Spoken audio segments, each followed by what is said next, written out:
రాజకీయాల గెలుపు ఓటములు ఒక పదం కూడా గెలుపుని ఓటమిగా మారుస్తుంది, ఓటమిని గెలుపుగా మారుస్తుంది. ఎగ్జాంపుల్ మన రేవంత్ అన్న మాట్లాడింది, తర్వాత రాహుల్ గాంధీ మాట్లాడింది నేను చూపిస్తా. ఇక్కడ ఆరాంగా బీఆర్ఎస్ పార్టీ గెలిచేది జూబ్లీ హిల్స్లో, ఒక్కటే జట్కల బయట పడేది. అది తెలుసు వాళ్ళకి రేవంత్ అన్నకి ఇది బాగాలేదు పొజిషన్, ఏం చేయాలని చెప్పేసి అన్నాడు. అప్పుడు దాకా బీజేపీ దాని మీద ఆశలు వదిలేసుకొని వాళ్ళు బీహార్ మీద ఫోకస్ పెట్టేటోళ్ళు.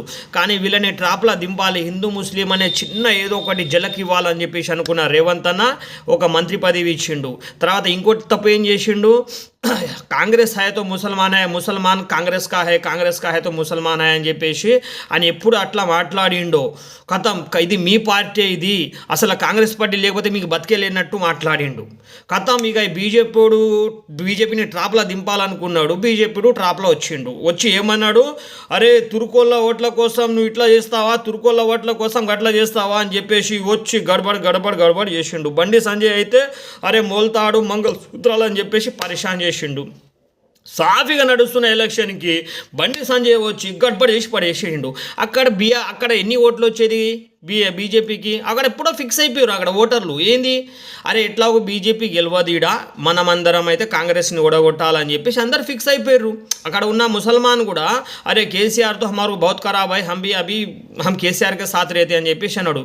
అయితే బండి సంజయ్ వచ్చేసి ఒత్తిగా ఆగం చేసిండు. అయితే రేవంత్ అన్న చేసిన మిస్టేకు తెలంగాణలో ఉపయోగపడ్డదిలే కానీ బీహార్లో తూడ్చుకొని పోయింది.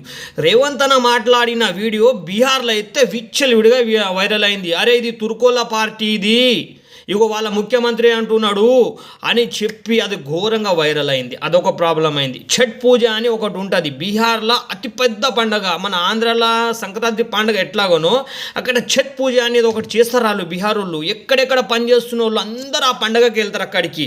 అయితే రాహుల్ గాంధీ ఏమన్నాడు, ఛట్ పూజ ఒక డ్రామా అన్నాడు, ఛట్ పూజ ఏక్ డ్రామా హై అన్నాడు. ఈ రెండు పదాలు కాంగ్రెస్ పార్టీని తుక్కు ఓడగొట్టింది. ఇక్కడ నేను చెప్తా ఓట్ చోరీ ఆ చోరీ ఈ చోరీ అనేది ఏం ఉండదు. సరే అది ఏం ఉంటుందని చెప్పేసి నాకు ఇప్పుడు ఈ మాటలు మాట్లాడకపోతే ఈ మైండ్ ఇది డైవర్ట్ కాదు. కాబట్టిగా బండి సంజయ్కి కాంగ్రెస్ వాళ్ళు రుణపడి ఉండాలి, బీజేపీలు రేవంత్ అన్నకు రుణపడి ఉండాలి, రాహుల్ గాంధీకి రుణపడి ఉండాలి. మధ్యలో అయితే బీఆర్ఎస్కి అయితే బొక్క పెట్టిర్రు. ఏం ఫిగర్ చేయకు, బీఆర్ఎస్కి మస్తు భవిష్యత్తు ఉన్నది. అరే తెలంగాణ సరే తర్వాత మాట్లాడుకుందామని, బీఆర్ఎస్కి ఏం ఫిగర్ చేయకు. కేటీఆర్ అన్న సెల్యూట్, అసలుగా చుచ్చు వపించినావు, చుచ్చు వపించినావు ఒక్కనివే.